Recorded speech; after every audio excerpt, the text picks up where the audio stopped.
You are watching Abstract Passages with Ben.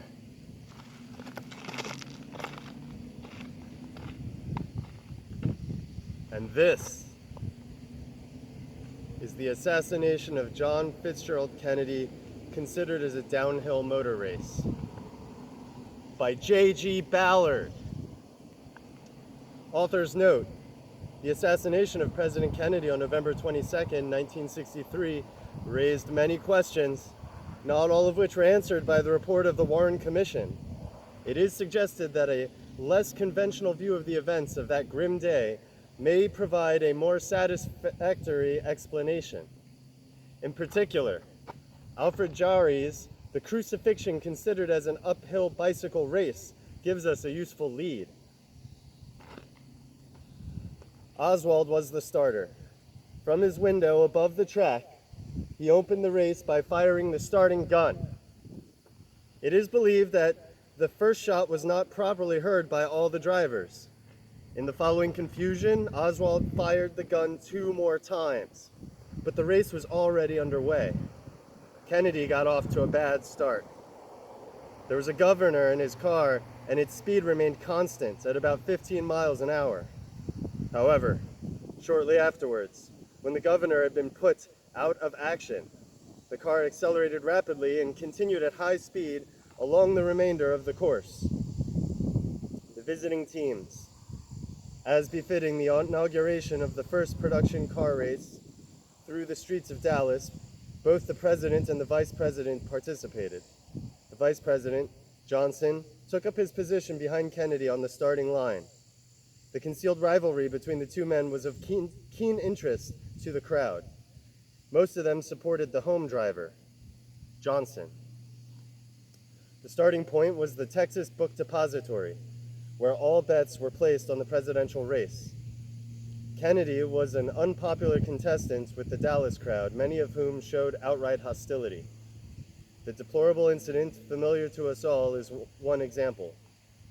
The course ran downhill from the book depository, below an overpass, then on to the Parkland Hospital, and from there to Love Air Field. It is one of the most hazardous courses in downhill motor racing, second only to the Sarajevo track discontinued in 1914. Kennedy went downhill rapidly. After the damage to the governor, the car shot forward at high speed. An alarmed track official attempted to mount the car, which continued on its way, cornering on 2 wheels. Turns. Kennedy was disqualified at the hospital after taking a turn for the worse. Johnson now continued the race in the lead, which he maintained to the finish. The flag. To signify the participation of the president in the race, Old Glory was used in place of the usual checkered square. Photographs of Johnson receiving his prize after winning the race reveal that he had decided to make the flag a memento of his victory. Previously, Johnson had been forced to take a back seat, as his position on the starting line behind the president indicates. Indeed, his attempts to gain a quick lead on Kennedy during the false start were forestalled by a track steward who pushed Johnson to the floor of his car. In view of the confusion at the start of the race, which resulted in Kennedy, clearly expected to be the winner on past form, being forced to drop out at the hospital turn, it has been suggested that the hostile local crowd, eager to see a win by home driver Johnson, deliberately set out to stop him competing in the race. Another theory maintains that the police guarding the track were in collusion with the starter Oswald. After he finally managed to give the send-off, Oswald immediately left the race and was subsequently apprehended by track officials. Johnson had certainly not expected to win the race in this way. There were no pit stops. Several puzzling aspects of the race remain.